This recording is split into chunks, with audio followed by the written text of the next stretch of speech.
No artigo 24, se trata mais especificamente do estado de necessidade, explicando que uma pessoa não será punida se cometer um ato para salvar a si mesma ou outra pessoa de um perigo atual que não foi provocado por ela mesma e que não poderia ser evitado de outra forma.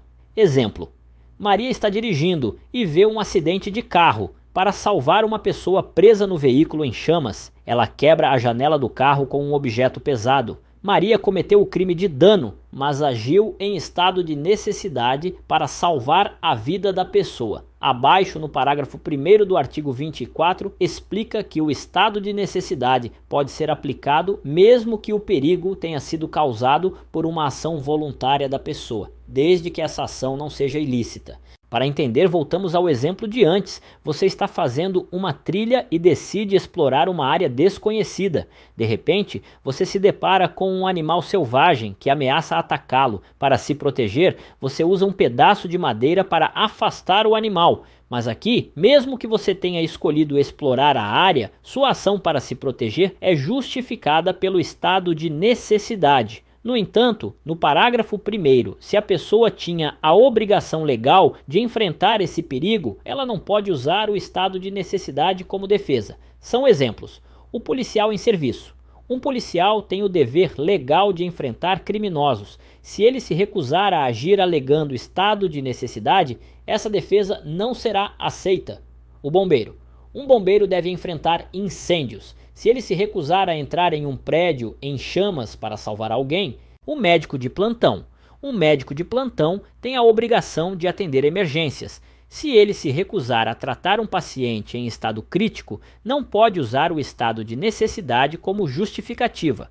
No parágrafo 2º do artigo 24, diz que, mesmo que seja razoável exigir o sacrifício do direito ameaçado, a pena pode ser reduzida de 1 a 2/3. Exemplo: imagine que você está em um barco e uma tempestade começa.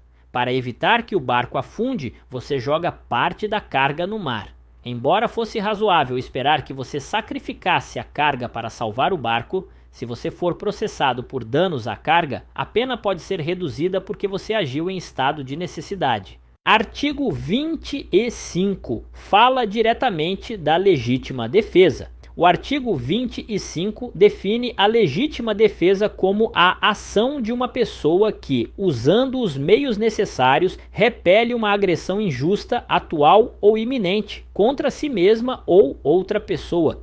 Para esclarecer, Carlos está andando na rua quando um assaltante tenta roubá-lo com uma faca. Carlos, para se defender, empurra o assaltante que cai e machuca a perna. Carlos foge. Ele agiu em legítima defesa. Lembrem, a agressão tem que ser injusta, atual ou iminente, e deve-se usar de meios moderados na mesma proporção da agressão, nada de excessos. O artigo 26 trata da inimputabilidade penal. Ele diz: é isento de pena o agente que, por doença mental ou desenvolvimento mental incompleto ou retardado, era, ao tempo da ação ou da omissão, inteiramente incapaz de entender o caráter ilícito do fato ou de determinar-se de acordo com esse entendimento. O parágrafo único traz: a pena pode ser reduzida de 1 a 2/3, se o agente, em virtude de perturbação de saúde mental ou por desenvolvimento mental incompleto ou retardado, não era inteiramente capaz de entender o caráter ilícito do fato ou de determinar-se de acordo com esse entendimento. Explicação: o artigo 26 trata da inimputabilidade penal, ou seja, situações em que uma pessoa não pode ser responsabilizada criminalmente por seus atos devido a problemas mentais. Se uma pessoa comete um crime, mas no momento do ato não tinha capacidade de entender que aquilo era errado ou de agir conforme esse entendimento por causa de uma doença mental ou desenvolvimento mental incompleto, ela não será punida. Exemplo: imagine uma pessoa que sofre de esquizofrenia e durante um surto psicótico comete um crime. Se for comprovado que, no momento do crime, ela não tinha capacidade de entender que o que estava fazendo era errado, ela será considerada inimputável e não será punida. O parágrafo único do artigo 26 diz que, se a pessoa tinha alguma capacidade de entender o que estava fazendo, mas essa capacidade estava reduzida por causa de uma perturbação mental, a pena pode ser reduzida de 1 a 2/3. Exemplo: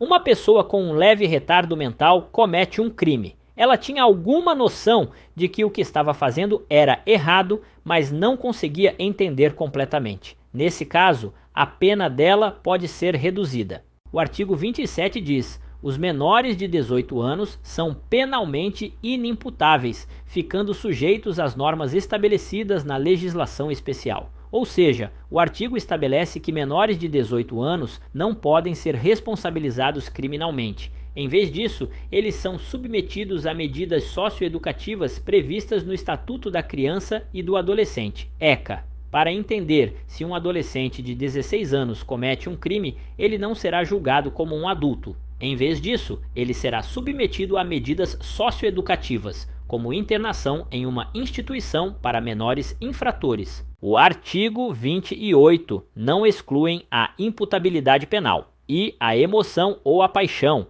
segundo a embriaguez voluntária ou culposa pelo álcool ou substância de efeitos análogos. Exemplos: primeiro, emoção ou paixão. Se uma pessoa comete um crime em um momento de raiva intensa ou paixão, ela ainda será responsabilizada. Por exemplo, se alguém agride outra pessoa por ciúmes, a emoção não exclui a culpabilidade. Segunda embriaguez voluntária. Se alguém bebe álcool voluntariamente e comete um crime, como dirigir embriagado e causar um acidente, essa pessoa será responsabilizada. No parágrafo 1º, se a embriaguez for completa e causada por um evento inesperado ou força maior, algo fora do controle da pessoa, e a pessoa não puder entender o que está fazendo, ela pode ser isenta de pena.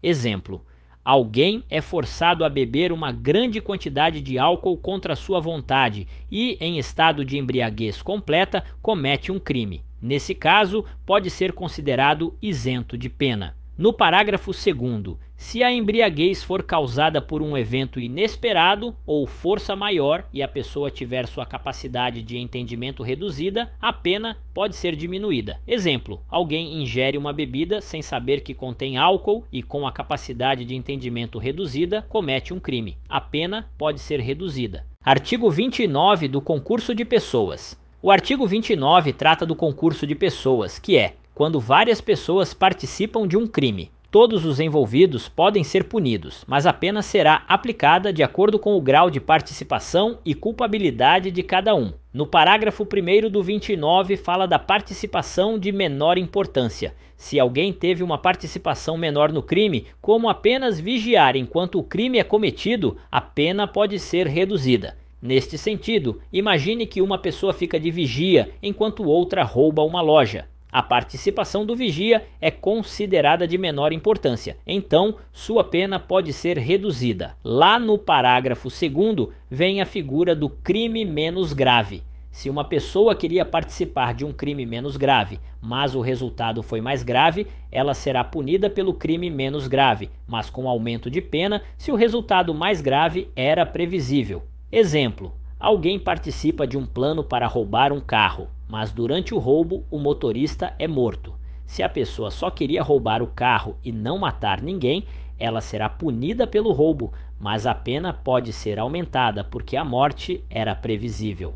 No artigo 30, não se comunicam as circunstâncias e as condições de caráter pessoal, salvo quando elementares do crime. Então, vamos entender o que são essas circunstâncias e condições pessoais. Essas são características específicas de uma pessoa, como idade, antecedentes criminais, estado mental, etc. Exemplo: se uma pessoa tem uma doença mental que afeta seu julgamento, essa condição é pessoal. O fato delas não se comunicarem significa que essas características pessoais não são automaticamente aplicadas a outras pessoas envolvidas no mesmo crime. Exemplo: se duas pessoas cometem um roubo e uma delas é menor de idade, a condição de ser menor de idade não se aplica a outra pessoa envolvida, salvo quando elementares do crime. Se a característica pessoal é um elemento essencial do crime, então ela se aplica a todos os envolvidos. Exemplo: em um crime de corrupção, se a posição de autoridade de um dos envolvidos é essencial para o crime, essa condição pode afetar todos os envolvidos.